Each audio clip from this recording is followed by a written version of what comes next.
Hello, everyone. This is Radhika with Grooving and Giving in Retirement. Thank you for sharing your time with me.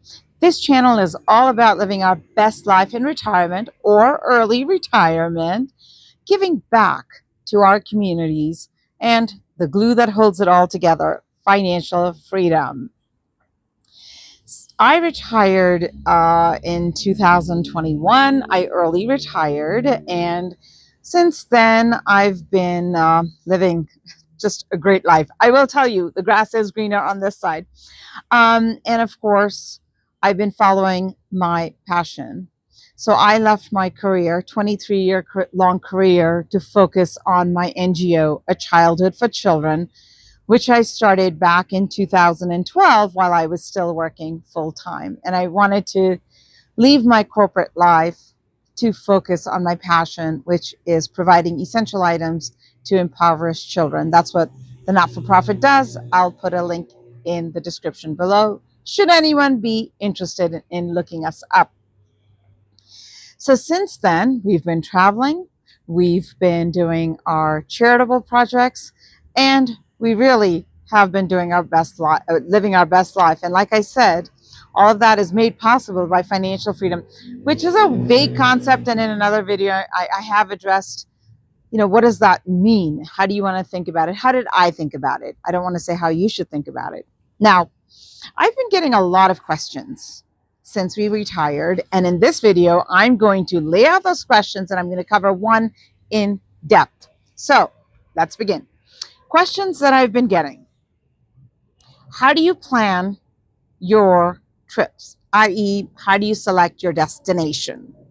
What are the variables that go into that? So kind of where? How long do you plan the trip for? How do you budget for long travel / slow travel? And the last one is, how do you plan your detailed itinerary once you are at your destination or destinations?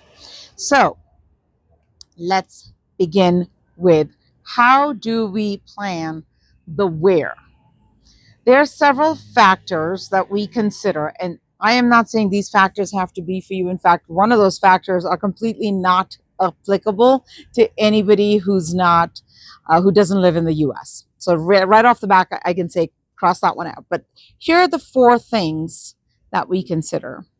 1, what's on our bucket list, personal bucket list.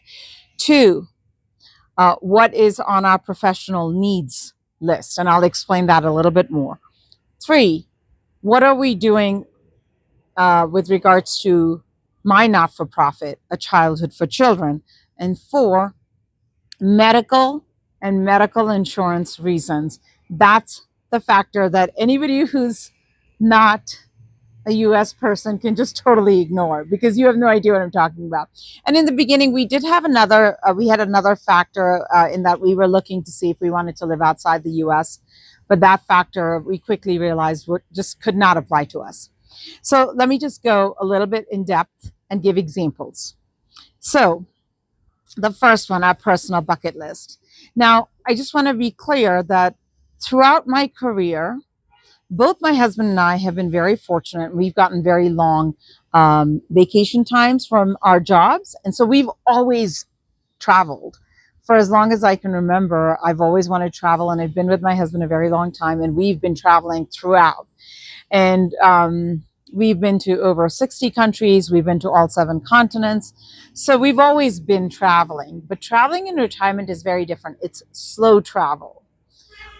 It's not like traveling on vacation.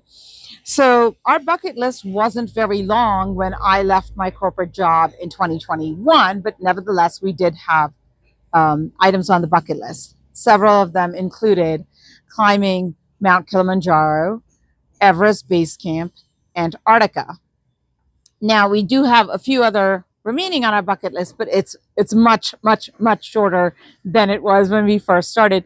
When I meet other people who've early retired, it seems like their bucket list is still quite long, but we've been very fortunate that way. Now, the next factor, which actually is our biggest factor, I think I've mentioned in previous videos, my husband is a photographer, a professional photographer. and he works for Walt Disney World in Orlando in their fine arts photography group. And there he gets to photograph events, portraiture, food photography, product photography, weddings, but he's also focused on travel and wildlife. And for travel and wildlife, you got to get out. You got to get on a plane sometimes, right? So, and he's always building his portfolio. At first, I used to think, hey, is it chicken or the egg? But I realized that that's not the case at all. You are better off having a photograph in your portfolio. So when a prospective client comes along, a potential client comes along, and they say, hey, I want a picture from Iceland. You're not going to tell the client, like, hold off.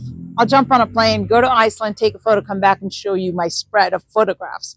Or Antarctica. I mean, Antarctica, you can only travel so many times, so many months out of the year. So you've got to be ready. And that's what he's been doing. And after the, excuse me, after the pandemic, things are a little bit different for his business. Before the pandemic, Disney was actually a client of his. After the pandemic, Disney kind of changed things around and there's some complications there. And so now he's very much focused on rebuilding that portfolio.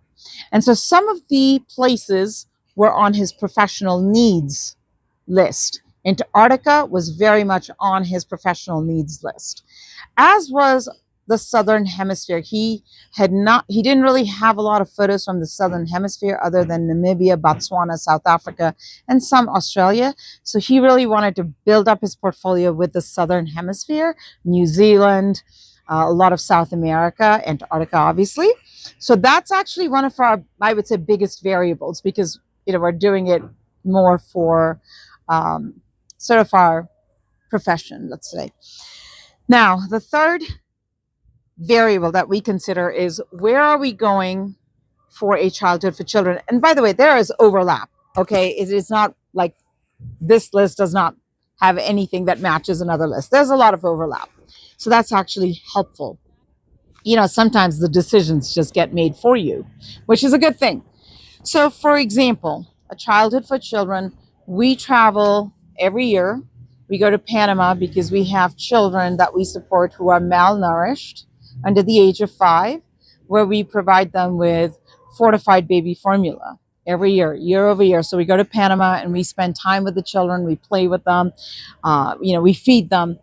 So that's a given. Every so often, we've got about 800 children in India. So every several years, we will travel to India to visit the children. And then if we're traveling, like for an item on our bucket list, like Kilimanjaro or Everest Base Camp, we also do projects called Travel with a Purpose. And so when we're in Nepal, we did projects with children there. When we were in Kilimanjaro, we did projects with there. And sometimes we'll keep the projects going if somebody on the ground wants to collaborate with us. So Kilimanjaro was a perfect idea of that instance. So that's Travel with a Purpose, or a recurring project for my not-for-profit, A Childhood for Children. Now, another factor, which is also a semi-important factor, is medical tourism or medical insurance. I'm going to cover in another video our medical insurance saga and journey. And I would say most Americans who retire early have to contend with this. In the US, your medical insurance is linked to your full-time employment. When you leave your full-time employment, it is likely you've got to go fetch, search, research, find insurance for yourself at some point in that early retirement period. So I'm going to cover that in a different video. So for us, we have medical insurance plan, which is a global expat plan, which requires us to be outside the United States for 180 days. Or put another way, the coverage, they'll only cover you for 180 days in the United States. So for the rest of the year, you've got to be somewhere else. So that determines, where we're going to go. If we need to get our medical appointments done, like annual checkups and things like that, we're going to go to a place where it's going to be easy to do that. We found it was easy to get our medical appointments done in Portugal. We found that it was relatively easy to do our medical appointments in Colombia, where there for like 30 days, and I'm going to make a different video about that. Also, Panama is easy to do our medical appointments. So the destination is driven by the medical appointments or the medical insurance. The other reason I mentioned up front was in the beginning, we were thinking, do we want to live outside the US? And we quickly realized that for us, that's not going to be an option because I have a not for profit and we have children in the United States that we serve. We provide essential items to them. We fulfill their basic needs. And we've got about 1,000 kids and we do several projects. And so we really just can't be gone. So for us, that works differently. Not every person, right, can travel 12 months out of the year. That's not every person has that. And what I found a lot of information when I was looking to retire early was that was it. We're traveling full time. We're traveling full time. We couldn't do that. We needed to have our base because of our commitment to the children. So now, like I said, that's how we decide on all the destinations that we might consider going to. Sometimes we go to those destinations repeatedly, like Panama and India. Sometimes we only go to those destinations because we're going for a specific purpose, like Everest Base Camp, like Kilimanjaro. So now, again, let me just summarize the 4 factors. I would say the biggest factor is John De Silva Photography, which is my husband's photography business. Shameless plug. Oh, by the way, if you are looking to hire a photographer or you want to buy one of his prints, please check out his website, johndesilvaphotography.com. He is constantly building his portfolio. So if you want something special, check in with him. It's one of those things that I've learned over the years of him having this business is if you build it, they will come. So, and I'll say one other thing.